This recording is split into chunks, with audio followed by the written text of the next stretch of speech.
War and piece, एक भारी किताब, बेहद लंबी। इस तरह की किताब बिस्तर में नहीं पढ़नी चाहिए, क्योंकि अगर आप सो गए तो ये आपको चोट पहुंचा सकती है ना? शायद नहीं।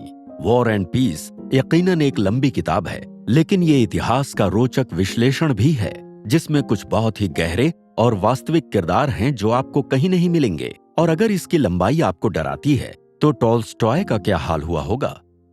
1863 में वो एक नॉवेल लिखने बैठे साइबेरिया के एक ऐसे विरोधी नेता पर जो देश निकाले के बाद वापस लौट रहा था। 5 साल बाद उन्होंने 1200 पेज का एक महाकाव्य लिख डाला, जिसमें थी प्रेम कहानियां, ढेरों युद्ध, दिवालियापन, गोलाबारी, धार्मिक दर्शन, मॉस्को का जलना और एक आधा पालतू भालू। लेकिन देश निकाले और राजनीतिक विरोधियों की कोई बात नहीं। अब देखिए ये कैसे हुआ। टॉल्स्टॉय का जन्म एक ऊंचे घराने में एक सनकी परिवार में हुआ था। 30 साल की उम्र में उन्होंने कजान यूनिवर्सिटी की पढ़ाई आधी छोड़कर पारिवारिक संपत्ति को जुए में उड़ा दिया। आर्मी में भर्ती हुए, अपनी आप बीती लिखी और साहित्यिक संस्थानों का बहिष्कार कर यूरोप भ्रमण पर निकल पड़े।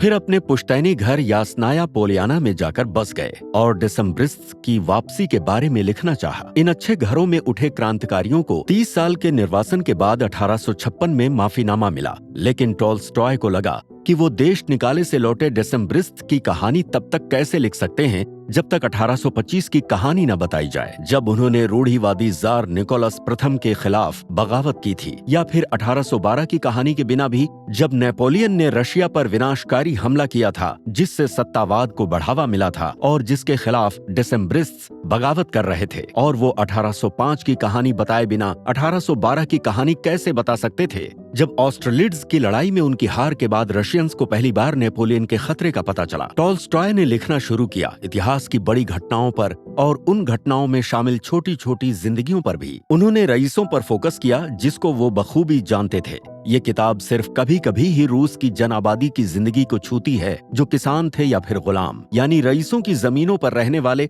और बंधुआ मजदूरी करने वाले लोग। वॉर एंड पीस फ्रांस और रूस के युद्ध से पहले की शाम से शुरू होती है। एक कॉकटेल पार्टी में रईस बढ़ती हिंसा को लेकर चिंतित हैं, लेकिन फिर उससे हटकर वो उन चीजों पर आ गए जिनकी उन्हें हमेशा परवाह रहती है: पैसा, सेक्स और मृत्यु।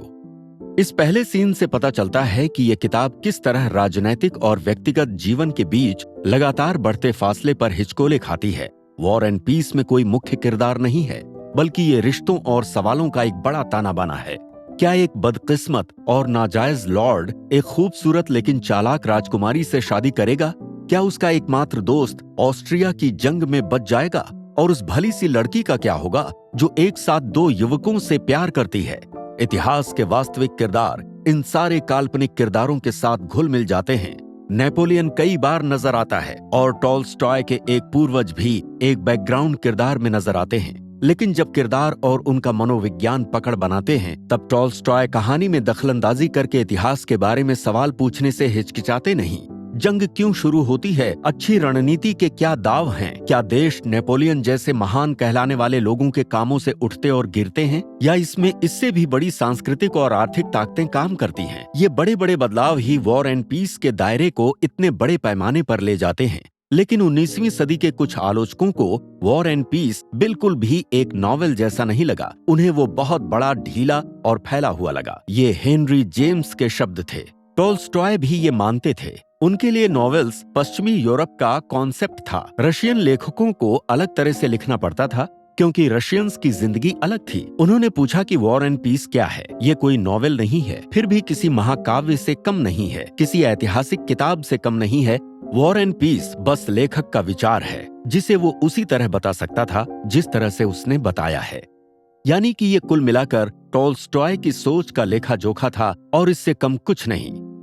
जब वॉर एंड पीस पूरी हुई, टॉल्स्टॉय के किरदार सन 1820 तक पहुंच चुके थे, यानी उस घटना से 36 साल पीछे जिसके बारे में उन्होंने लिखना शुरू किया था।